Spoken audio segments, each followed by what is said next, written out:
ഇവിടെ ആരും കാണാനില്ലല്ലോ. ഇവിടെ ഉണ്ടായിരുന്നു, ഞാൻ കണ്ടതാ.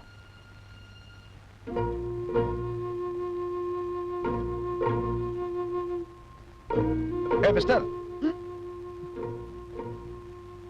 ഇവിടെ ഇവിടെ ഇവിടെയും മനസമാധാനം തരില്ലേ?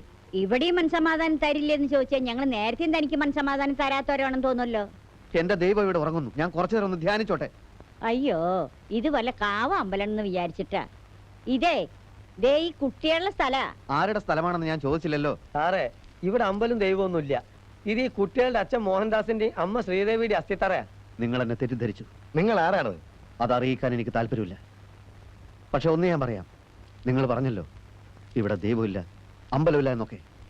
പക്ഷെ എന്റെ ദൈവം ഇവിടെ ഉണ്ട്. നിങ്ങൾ പറഞ്ഞ മോഹൻദാസ് ആണ് എന്റെ ദൈവം.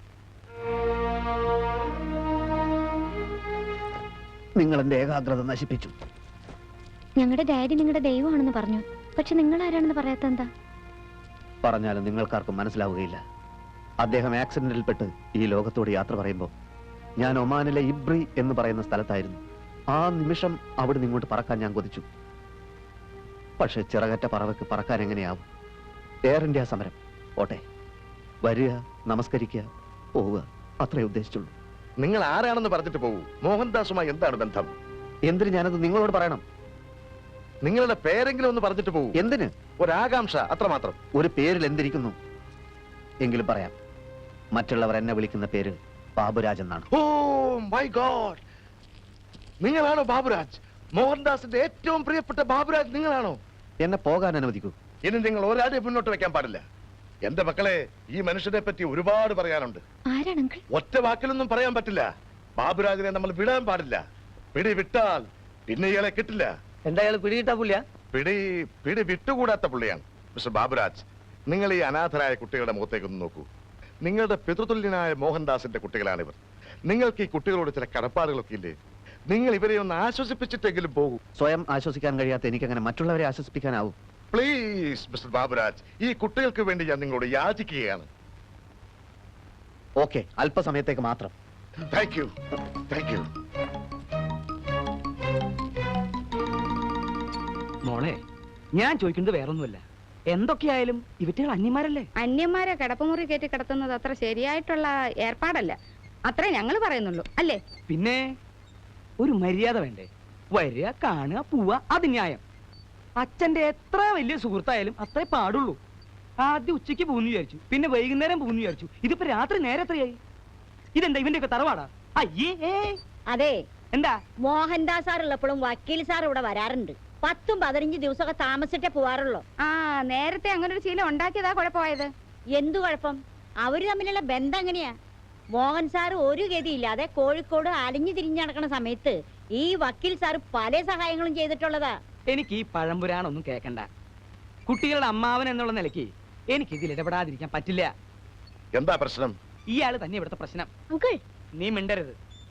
എത്രയോ കുറ്റവാളികളുടെ മനഃശാസ്ത്രം ശരിക്കും മനസ്സിലാക്കിയിട്ടുള്ളവനാണ് ഞാൻ. ഇയാളെ കണ്ടപ്പോഴേ എനിക്ക് മനസ്സിലായി. പലതും മനസ്സിലായി. വലിയ വിശേഷമൊന്നും പറയണ്ട. മോഹൻദാസ് ഉണ്ടായിരുന്നപ്പോ ഈ വീടിന്റെ 4 അയലത്ത് പോലും വന്ന് എത്തി നോക്കാത്ത താൻ കൂടുതലൊന്നും പ്രസംഗിക്കണ്ട. എനിക്കെല്ലാം അറിയാം. ഇയാൾക്കൊന്നും അറിയില്ല. ഞാൻ ഇവിടെ കാലുകുത്തിയ ആ നിമിഷം എന്റെ അമ്മ ആത്മഹത്യ എന്ന് പറഞ്ഞു. അതുകൊണ്ട് ഞാൻ വന്നില്ല. മോഹൻദാസ് ഇയാളെ ഈ ഗേറ്റ് കടത്തിയില്ല. ആരും മോഹൻദാസാ? അല്ല, ഭഗവൽദാസ്. ശ്രീദേവിയും മോഹൻദാസും തമ്മിലുള്ള ബന്ധം പൊളിക്കാൻ സകല പാരയും വെച്ച വിഷജീവിയല്ലേടോ താൻ. സൂക്ഷിച്ച് സംസാരിക്കണം. Uncle please. മോള് വെറുതെ ഇരിക്കും. സത്യം നിങ്ങളും കൂടി അറിയണല്ലോ. ആ ബന്ധത്തെ ഞാൻ എതിർത്തിരുന്നു. എന്തുകൊണ്ട് എതിർത്തു? അവരുടെ സ്നേഹത്തിന് എന്തുമാത്രം ആഴമുണ്ടെന്ന് അറിയാൻ വേണ്ടി എതിർത്തു. നല്ല ആഴമുണ്ടെന്ന് മനസ്സിലായപ്പോ കല്യാണത്തിന് സമ്മതിച്ചു. അല്ലേ ശാന്തേ? ആ, അതെ. ആര് സമ്മതിച്ചു? ഞാൻ സമ്മതിച്ചേ. ഇയാള് സമ്മതിച്ചെങ്കിൽ പിന്നെ എന്തിനാ അവർ ഒളിച്ചോടി? അമ്മയ്ക്ക് ഭയങ്കര എതിർപ്പായിരുന്നു, പറഞ്ഞില്ലടോ. അതുകൊണ്ട് ഞാൻ തന്നെ പറഞ്ഞത് ഒളിച്ചോടിക്കോളാൻ. തനിക്കറിയോ, അന്ന് ചാലക്കുടി കോഴിക്കോട്ട് ഫാസ്റ്റ് പാസഞ്ചർ 18 രൂപയും 30 പൈസക്ക് ടിക്കറ്റ് വാങ്ങി 2 പേര് കയറ്റി വിട്ടു ഞാനാ. നുണ, ശുദ്ധ നുണ. അങ്ങനെ ഒരു സംഭവമേ മോഹൻദാസ് പറഞ്ഞിട്ടില്ല. പറയില്ലല്ലോ. ആ സംഭവം ഇരു ചെവി അറിയരുതെന്ന് അപ്പൊ തന്നെ ഞാൻ അവനോട് പറഞ്ഞിരുന്നു. അല്ലെങ്കിൽ തന്നെ തന്നോട് ഇതൊക്കെ പറയാൻ താൻ ആരാ? അവന്റെ അമ്മാവനോ അളിയനോ? ഞാൻ ആരാണ് തനിക്ക് പിന്നീട് മനസ്സിലാകും. താൻ തന്റെ പെങ്ങളെ തട്ടിക്കൊണ്ട് പോയെന്ന് പറഞ്ഞ് കോടതിയിൽ ഹേബിയസ് കോർപ്പസ് കേസ് കൊടുത്തില്ലേടോ? എന്ത് ഹേബിയസ് കോർപ്പസ്? ആ, ഇതൊക്കെയാണ് തെറ്റിദ്ധാരണ എന്ന് പറയുന്നത്. മോളെ, ഞാൻ കോടതിയെ സമീപിച്ചത് ശരിയാ. എന്തിനാന്നറിയോ? അവർക്ക് പോലീസ് സംരക്ഷണത്തോടെ കല്യാണം നടത്തി കൊടുക്കണമെന്ന് പറഞ്ഞു. നിർഭാഗ്യത്തിന് എന്റെ വക്കീലിന് സ്വല്പം കേൾവി കുറവുണ്ടായിരുന്നു. ഞാൻ പോലീസ് സംരക്ഷണം എന്ന് പറഞ്ഞത് അയാൾ കേട്ടത് ഹേബിയസ് കോർപ്പസ്. അതെങ്ങനെയാ? ഇതുപോലത്തെ വക്കീൽമാരല്ലേ? ഇതൊക്കെ വിശ്വസിക്കാൻ കാതിലിപ്പൂ വെച്ച് കളിക്കവളെന്ന ആള് വരും. പോലീസ് സംരക്ഷണം ഹേബിയസ് കോർപ്സ് ആയത്രേ. ഓഹോ, ഇങ്ങനെ കല്ല് വെച്ചതെന്ന് പറയുന്ന ഒരു പോലീസുകാരനെ ഞാൻ ആദ്യമായിട്ട് കാണുക. നോണ പറച്ചിലല്ലേ തന്റെ തൊഴിൽ തന്നെ. അതുകൊണ്ട് ഏത് സത്യവും തനിക്ക് നുണയായിട്ട് തോന്നും. മോഹൻദാസിനെ താൻ ഗുണ്ടകളെ വിട്ട് തല്ലിച്ചതോ? തല്ലിച്ചതോ? ആ ആ, ഈ പറഞ്ഞ ഒരേ ഒരു കാര്യമാണ് താൻ ഇത്രയും പറഞ്ഞതിൽ ആകെയുള്ള സത്യം. കേട്ടോ കേട്ടോ, മോഹൻദാസിനെ ഇയാൾ ഗുണ്ടകളെ അയച്ച് തല്ലിച്ചതച്ചു. നിക്ക്. തല്ലിച്ചതിന്റെ സാഹചര്യം കൂടി കേക്ക്. തന്റെ ഭർത്താവ് ധീരനും ആണത്തുള്ളവനും ആയിരിക്കണമെന്ന് ഏത് സ്ത്രീയും ആഗ്രഹിക്കും, ഇല്ലേ? ആഗ്രഹിക്കും. അല്ലെങ്കിൽ ആ ദാമ്പത്യ ബന്ധം തകരും. ഞാൻ ഗുണ്ടകളെ അയച്ചു മോഹൻദാസിനെ തല്ലാനല്ല, തല്ലുന്നതായിട്ട് അഭിനയിക്കാൻ. ശ്രീദേവി കാണുന്നത് എന്താ? മോഹൻദാസ് നെഞ്ചൂക്കുള്ള 5 തടിയന്മാരെ ഒറ്റയ്ക്കിടിക്കുന്നതാ. ആ ഒറ്റ സംഭവത്തിൽ ആ ദാമ്പത്യ ബന്ധത്തിന് കെട്ടുറപ്പുണ്ടായത്. ഇപ്പൊ തനിക്ക് വിശ്വാസം ഇല്ലേ? ഇതൊക്കെ ആരെങ്കിലും വിശ്വസിക്കോടൂ? താൻ വിശ്വസിക്കണ്ട. എത്രയും പെട്ടെന്ന് ഇവിടുന്ന് ഇറങ്ങി തന്നാ മതി. വക്കീലങ്ങളിൽ ഇവിടുന്ന് ഇറക്കി വിടാനോ? ശരി, ഇയാള് നാളെ പോയിക്കോട്ടെ. മറ്റവനാരാ? അവനെ ഈ നിമിഷം ഇവിടുന്ന് ഇറക്കി വിടണം. അവനൊരു കള്ള തിരുമാലിയാണെന്ന് എനിക്ക് അവനെ കണ്ടപ്പോഴേ മനസ്സിലായി. അവനെ പറഞ്ഞയക്കുന്നോ അതോ ഞാൻ അവനെ കഴുത്തി പിടിച്ച് വെളി തള്ളണോ? തള്ളിക്കോ, പക്ഷേ അതിന്റെ പ്രത്യാഘാതങ്ങൾ കടുത്തതായിരിക്കും. അവൻ ആരാ? ഈ വീടുമായിട്ട് അവൻ എന്താ ബന്ധം? ഒരു ബന്ധമില്ല. എന്നെ ചൊല്ലി ആരും വഴക്കടിക്കണ്ട. ഞാൻ പോവുകയാണ്. മിസ്റ്റർ ബാബുരാജ്, എന്താണത്? എന്നെ നിങ്ങൾ അതിഥിയായി ക്ഷണിച്ചിരുത്തി ഇപ്പോൾ അന്യനാക്കി അപമാനിക്കാൻ നോക്കുന്നു. ഞാൻ എന്നും അന്യനായിരുന്നു. അനാഥ മന്ദിരത്തിന്റെ ഏകാന്ത വരാന്തകളിൽ, തവളകളെ കീറിമുറിക്കുന്ന ബയോളജി ലാബുകളിൽ, എന്നും എവിടെയും അന്യൻ. മോഹൻദാസ് സാർ എനിക്ക് സ്നേഹം തന്നു. അദ്ദേഹത്തിന്റെ സ്വന്തക്കാർ ഇപ്പോൾ എനിക്ക് വിദ്വേഷം തരുന്നു. ഞാൻ പോകുന്നതാണ് നല്ലത്. നിൽക്കൂ മിസ്റ്റർ ബാബുരാജ്. മിസ്റ്റർ ബാബുരാജിന്റെ മനസ്സ് നൊന്താൽ ദാ അവിടെ നിന്ന് മോഹൻദാസിന്റെ ആത്മാവത് കാണും, ഞെട്ടും. ആ ആത്മാവ് നിങ്ങൾക്കാർക്കും മാപ്പ് തരില്ല. മിസ്റ്റർ ബാബുരാജ്, ഞാനാണ് പറയുന്നത്. നിങ്ങൾ പോകരുത്. വരൂ, വരൂ, വരാൻ.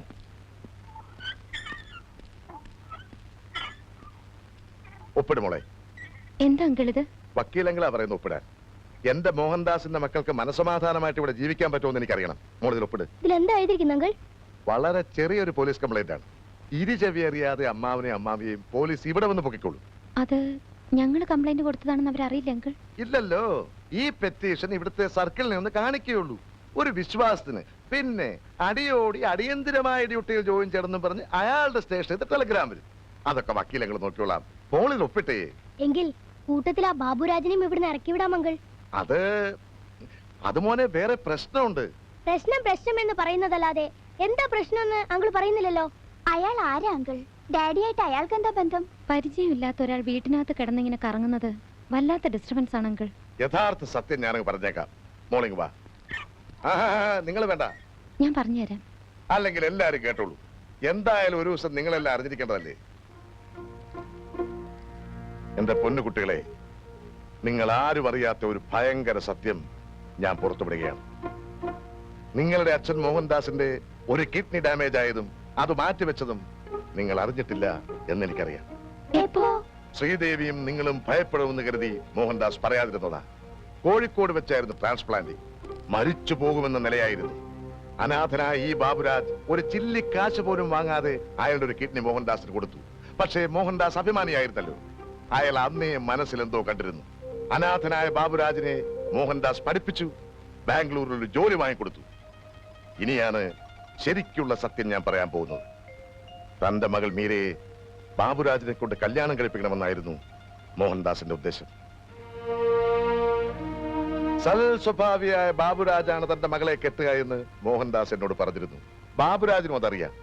പാവം മോഹൻദാസ് ആഗ്രഹം സാധിക്കാതെ അവൻ ഈ ലോകത്തു നിന്നും പോയി. മീര ചേച്ചിയെ കെട്ടാൻ ഡാഡി ഇതുപോലെ ഒരാളെ കണ്ടുപിടിക്കുമെന്ന് വിശ്വസിക്കാൻ വയ്യങ്കിൾ.